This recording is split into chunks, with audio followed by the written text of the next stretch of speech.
सद्गुरु की महिमा अनंत है, अनंत कियो उपकार। अनंत लोचन उभारिया, अनंत दिखावनहार। परम पूज्य संत सम्राट सद्गुरु कबीर साहिब के चरणों में त्रैवार शाही बंदगी, शाही बंदगी, शाही बंदगी। सत्संग प्रेमी माताओं एवं बहनों, सज्जन वृंद, भाई बंधुओं, सभी से निवेदन है कि सभी लोग सत्संग में आए और सत्संग की अमृतमयी वचनों को सुनकर अपने जीवन को सुखद और विमल बनाएं। तो अपना लोग एक भजन को सर्वप्रथम श्रवण करेंगे कि सत्संग करने से क्या सब फायदा होता है। आखिर सत्संग क्या ऐसा चीज है, सत्संग से कितना बड़ा फायदा होता है, उस बात को इस भजन में अपना लोग श्रवण करने का प्रयास करेंगे। सत्संगत से सुख मिलता है, जीवन का कण कण खिलता है। सत्संगत से सुख मिलता है, जीवन का कण कण खिलता है।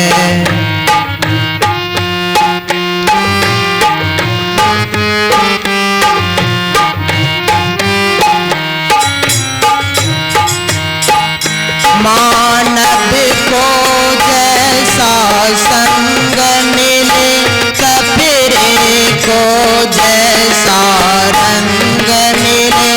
मानव को जैसा संग मिले, कपड़े को जैसा रंग मिले। वह उसी रंग में रंगता है। सत्संगत से सुख मिलता है, जीवन का कण कण खिलता है। सत्संगत से सुख मिलता है।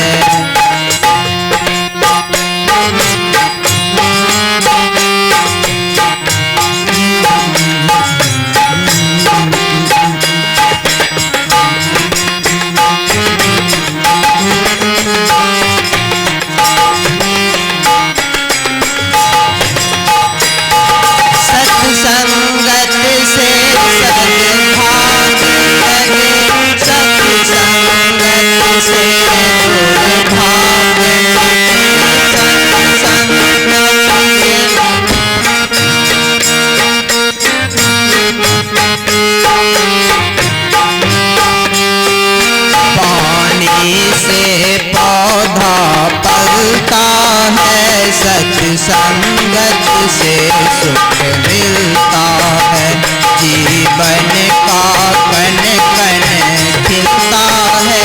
सत्संगत से सुख मिलता है।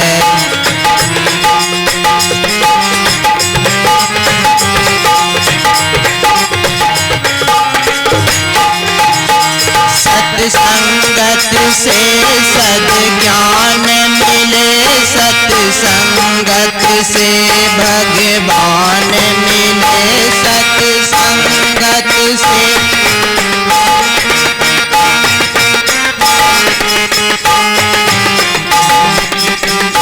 चाबी से ताला खुलता है। सत्संगत से सुख मिलता है, चाबी से ताला खुलता है। सत्संगत से सुख मिलता है, जीवन का कण कण खिलता है। सत्संगत से सुख मिलता है, जीवन का कण कण खिलता है। सत्संगत से सुख मिलता है।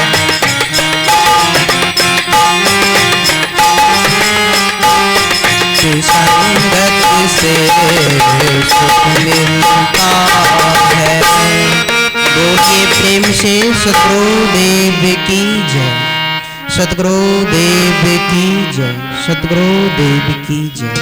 अभी अपना लोग सुने कि सत्संगत से सुख मिलता है और जीवन का कण कण खिलता है। इनका अर्थ होता है सत्संगत से ऐसा सुख मिलता है, ऐसा सद्ज्ञान मिलता है, जिन ज्ञान के कारण अपना लोगों का जीवन का कण कण खिल जाता है। जिस प्रकार से फूल अगर खिल जाती है तो कितना मनमोहक लगता है दिखने में, वैसे ही अगर किसी व्यक्ति का जीवन खिल जाता है तो उनका भी जीवन उस फूल की भांति सुगंधित हो जाता है और मनमोहक हो जाता है। तो अपना लोग इस भजन से सुने कि कपड़े को जैसा रंग मिले, मानव को जैसा संग मिले, वह उसी रंग में रंगता है, सत्संगत से सुख मिलता है। इसका अर्थ यह होता है कि जैसा कपड़े को रंग मिलता है उसी रंग में रंग जाता है, उसी प्रकार मानव को जैसा ही संग मिलेगा वैसा ही ज्ञान, वैसा ही रंग उन पे भी चढ़ जाएगा। इसी बात को रामायण में भी बहुत अच्छा तरीका से तुलसीदास जी ने लिखे हैं। जैसी संगति करिए लोई, वैसे बुद्धि शरीरे होई। तो अपना लोगों को भी अच्छा संगति करके अपने जीवन को अच्छा रंग में पिरोहित कर अपने जीवन को फूलों के जैसा खुशबूदार बनाकर अच्छा से जीना चाहिए। और अच्छा से जीने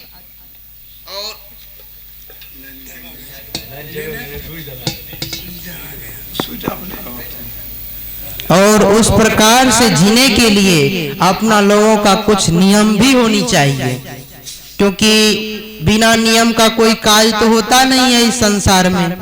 चाहे वो प्रकृति का ही क्यों ना नियम हो, इस समय में ठंडी पड़ेगी तो पड़ेगी और गर्मी का सीजन हो तो गर्मी पड़ना ही है।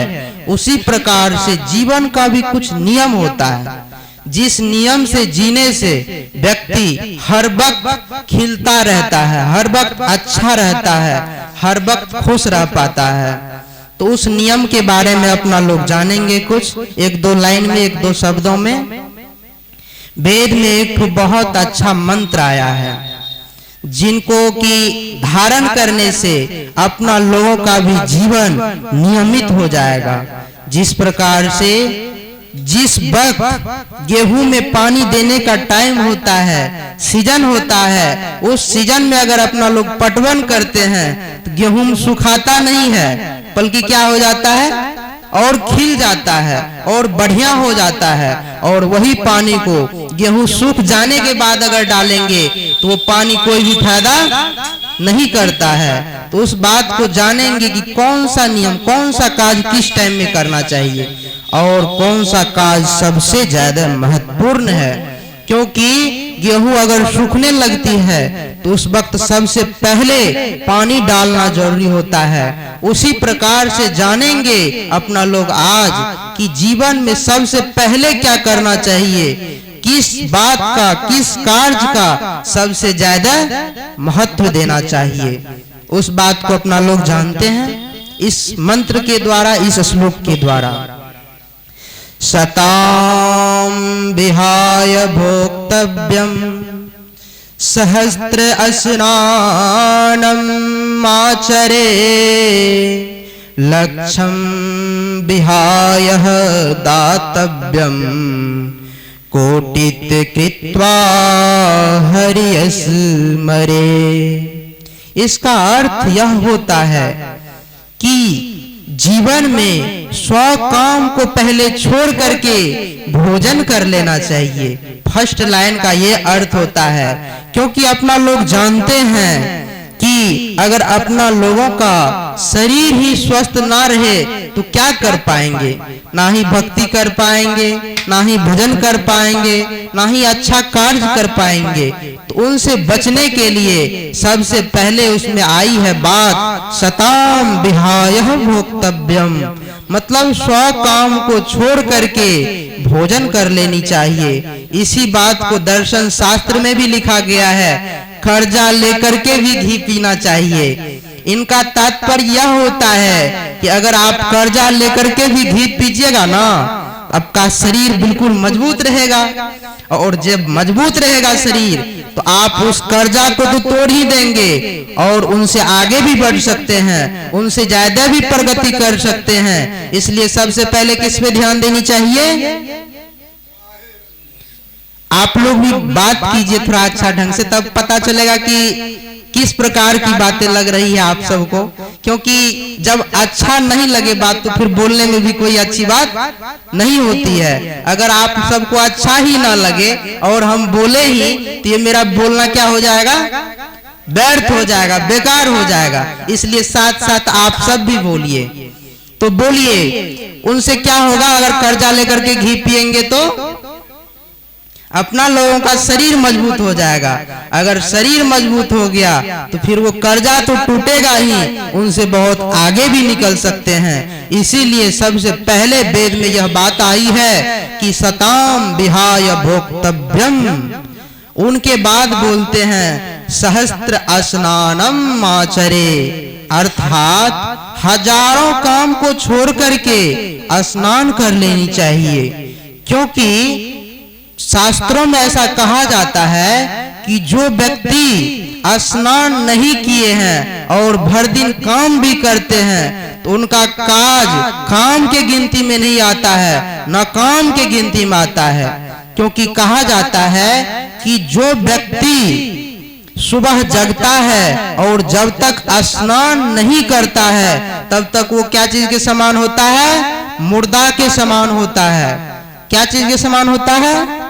मुर्दा के समान। अगर कोई मुर्दा काम करे भी तो शुद्ध तो हो नहीं सकता है, उस काज से प्रगति नहीं होगी, उस काज को आप अच्छे ढंग से, अच्छे मस्तिष्क से नहीं कर पाएंगे। अपना लोग जब भोजन करते हैं ना, जिस रोज बिना स्नान का भोजन करने लगते हैं तो अपना लोगों का इच्छा करता है कि इनसे अच्छा नहीं करते भोजन तो बढ़िया रहता।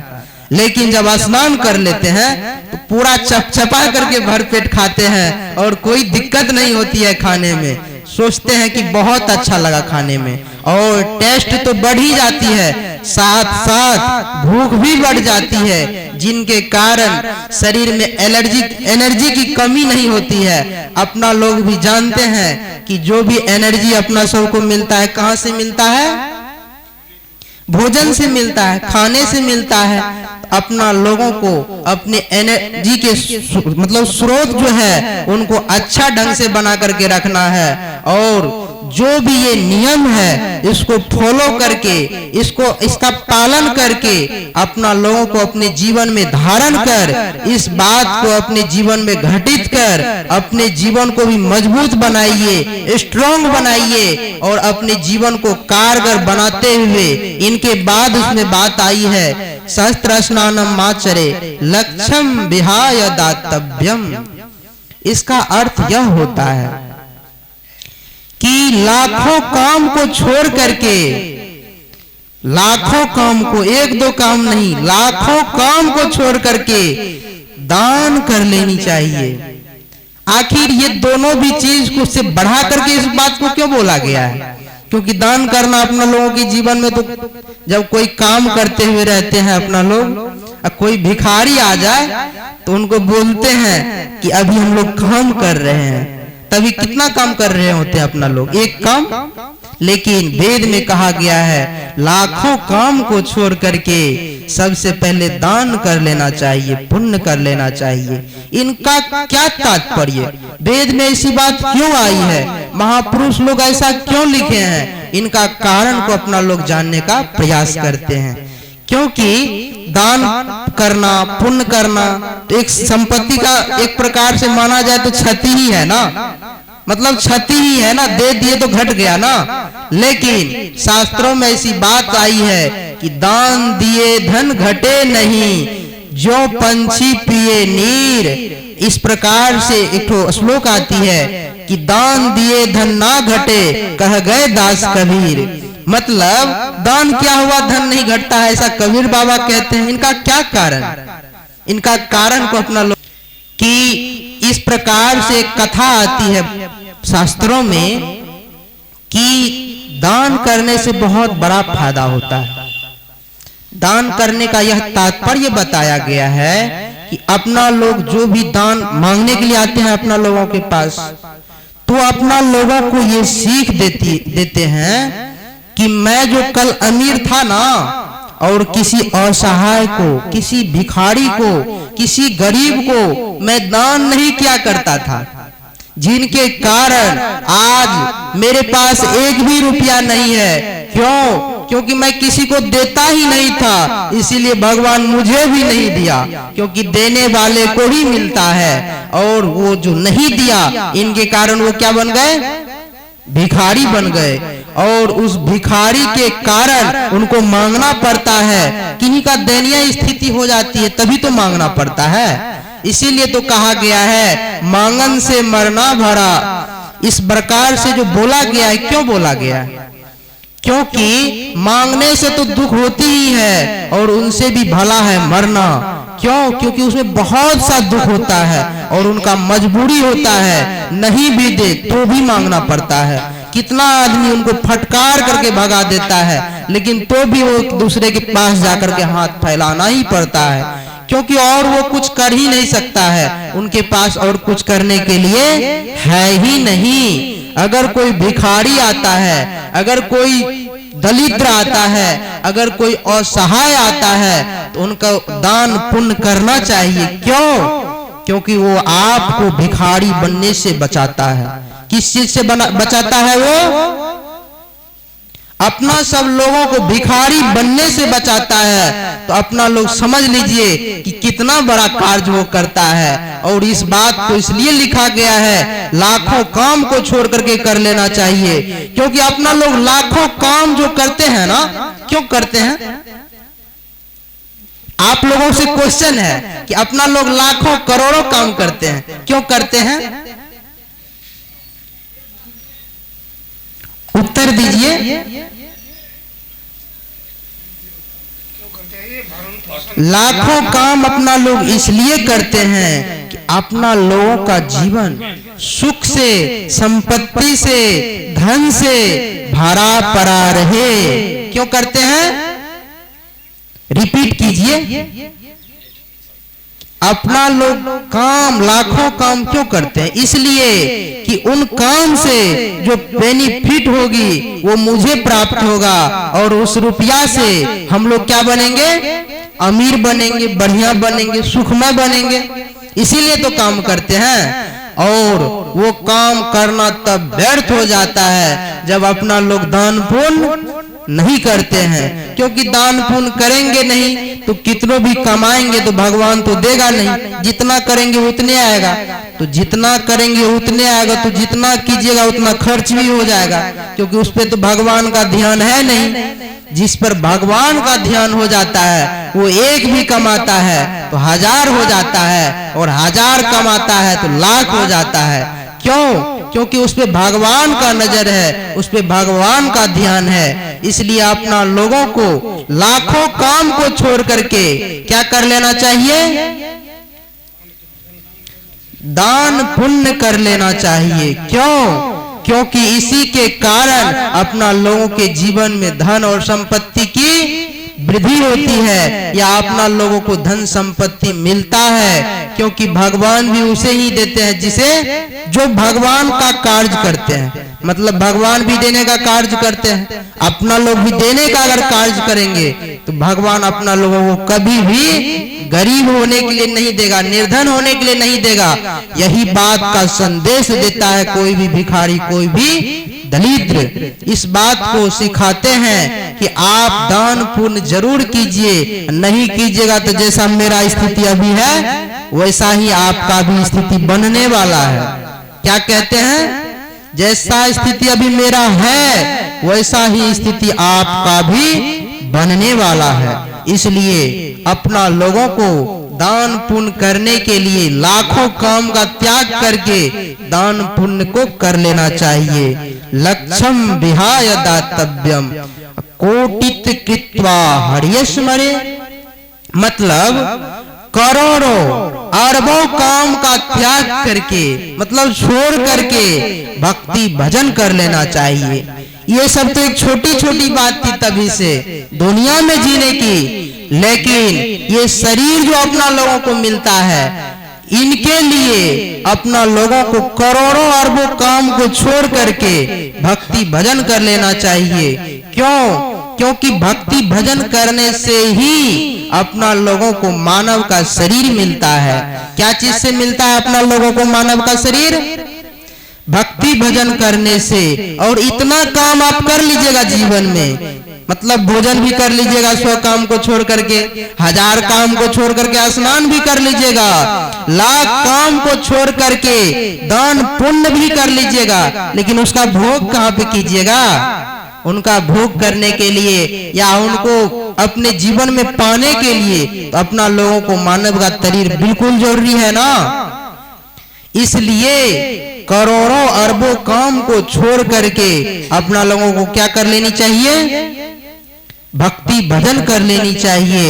और भक्ति भजन करके अपने जीवन को सुंदर से सुंदर, बढ़िया से बढ़िया, भागवत में भगवान में बनाकर अपने जीवन को अच्छा से अच्छा बनाकर सुखमय जीवन बिताना चाहिए और भगवान को अंतिम में प्राप्त कर जीवन को निहाल करना चाहिए और मुक्ति पद को पाना चाहिए। आइए अपना लोग एक भजन को श्रवण करते हैं और उनके बाद मैं अपनी वाणी में विराम लूंगा। नाम हरे का जप ले बंदे, फिर पीछे पछताएगा रे। नाम हरे का जप ले बंदे, फिर पीछे पछताएगा रे।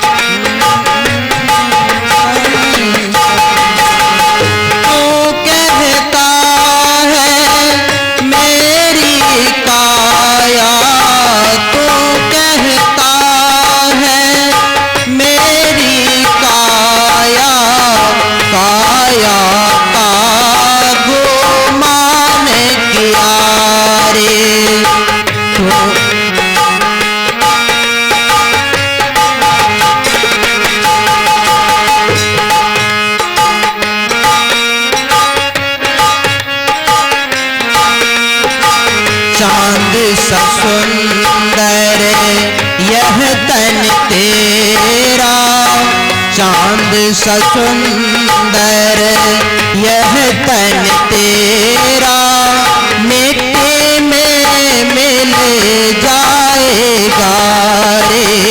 नाम हरे का जप ले बंदे, फिर पीछे पछताएगा रे।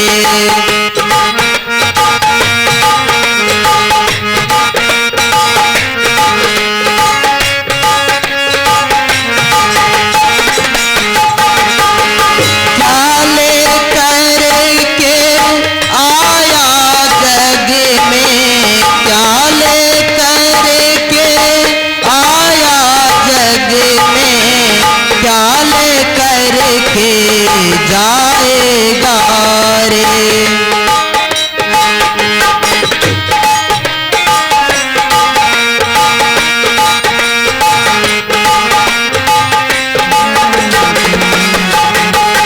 मुट्ठी बांध के आया जग में, हाथ पसारे जाएगा रे। नाम हरे जप ले बंदे, फिर पीछे पछताएगा रे।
कहे कबीर सुनो भाई साधो, करनी का फल पाएगा रे।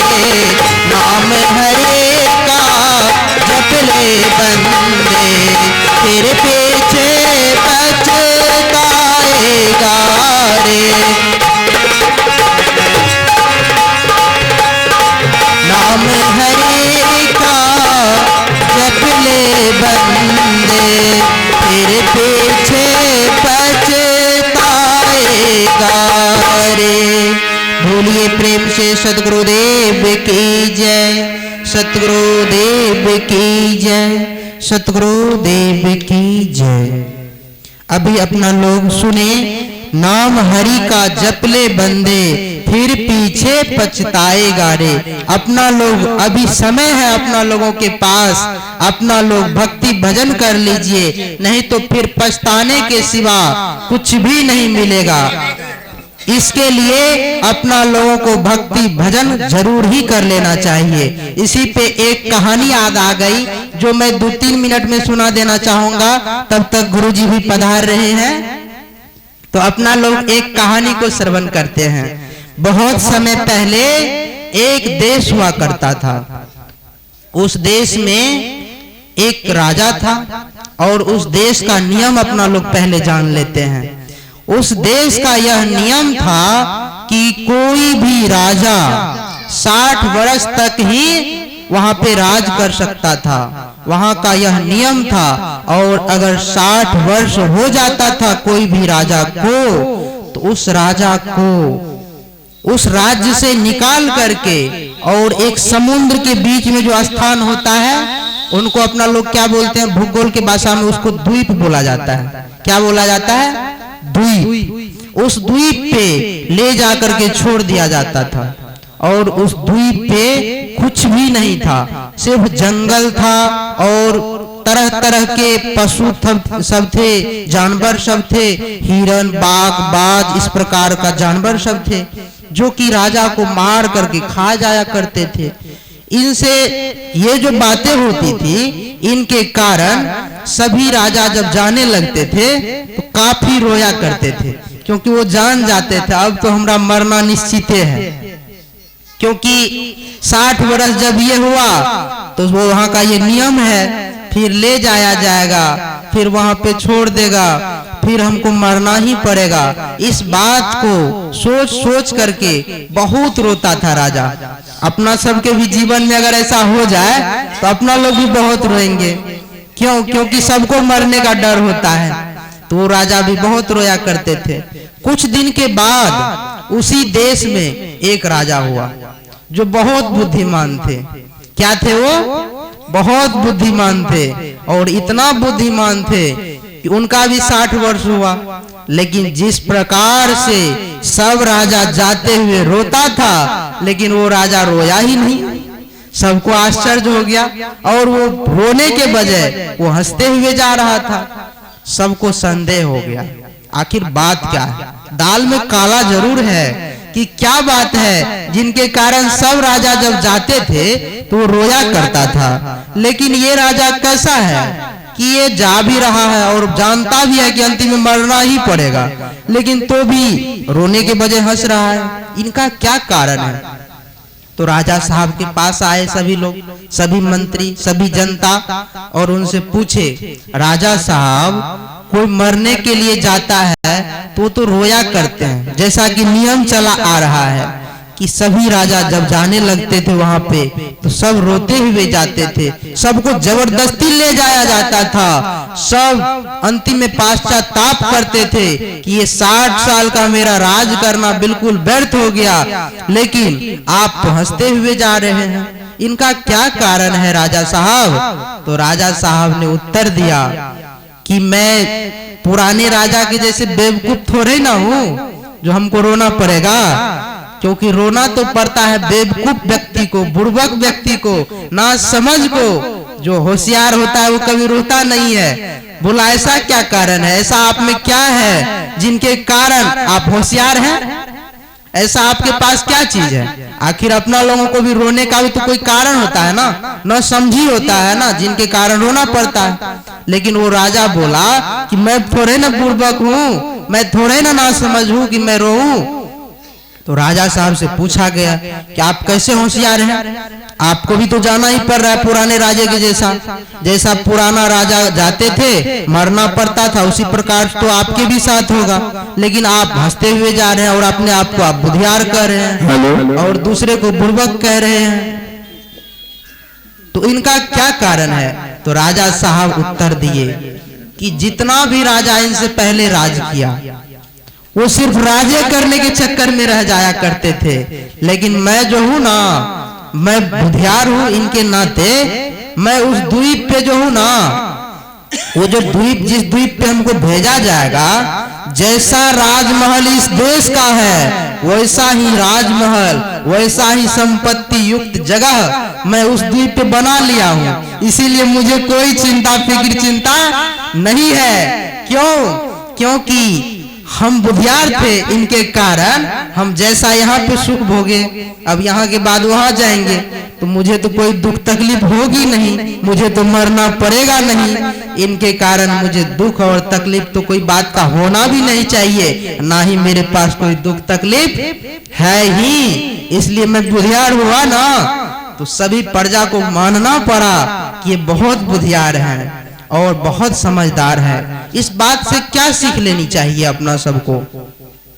इस बात को इसलिए कहा गया, इस बात में बहुत बड़ी गूढ़ रहस्य छिपी हुई है, इनमें बहुत बड़ा आंदरूनी शक्ति छिपी हुई है, आंदरूनी बात छिपी हुई है, जिनके कारण अपना सबको भी मरने वक्त रोना पड़ता है। इनका क्या कारण है? कभी अपना लोग सोचे हैं कि मरने वक्त क्यों रोना पड़ता है? उनका भी सेम ही कारण है कि अपना लोग पूरा जीवन भर सिर्फ संसार में ही राज्य करते रह जाते हैं और उस लोक के लिए, प्रभु के धाम के लिए या मर करके जहां जाएंगे वहां के लिए कुछ सोचते ही नहीं है। क्या करते हैं? कुछ सोचते ही नहीं है। इनके कारण अपना लोगों को उसी पुराने राजे के जैसा अपना सबको भी रोना पड़ता है। रोने के अलावा कर भी कुछ नहीं सकते हैं उस वक्त, क्योंकि समय रहते अगर कुछ नहीं कीजिएगा तो बाद में पछतावा के सिवा और कुछ हाथ नहीं लगता है। इसीलिए कहा गया है, अच्छे दिन पीछे गए गुरु से किया न हेत, अब पछतावत क्या करे जब चिड़िया चुग गई खेत। जब चिड़िया खेत का सब दाना चुन ही लेगा तो फिर बाद में पछताने से क्या मिलेगा?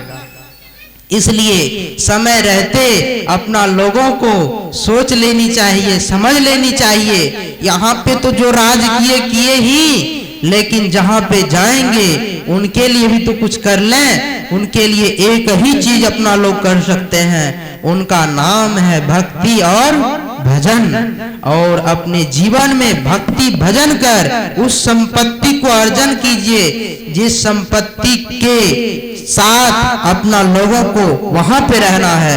क्योंकि यहाँ पे रहने के लिए तो बहुत लोग सोचते हैं, सब लोग सोचते हैं, मिनिमम चूहा तक भी सोचता है। चूहा भी ढेर सारा धान काट करके इस जीवन के लिए रखता है, लेकिन अगर उतना ही सोच करके रह गए तो अपना लोगों में और चूहा में कोई अंतर नहीं बचेगा। तो अपना लोगों को सर्वश्रेष्ठ बन करके, बढ़िया बन करके, भक्ति भजन करके, उस संपत्ति का अर्जन करके जीवन को अभी भी सुखमय रखना है और मरने के वक्त भी सुखमय रखना है। प्रभु के याद में मरना है और वहां पर जा करके प्रभु के साथ जीवन को, समय को बिताना है। इन्हीं चंद शब्दों के साथ मैं अपने वाणी में लेना चाहता हूँ विराम। सभी के चरणों में त्रैवार शाही बंदगी प्रणाम। प्रेम से बोलिए सद्गुरुदेव की, वंदी छोड़ कबीर देव की।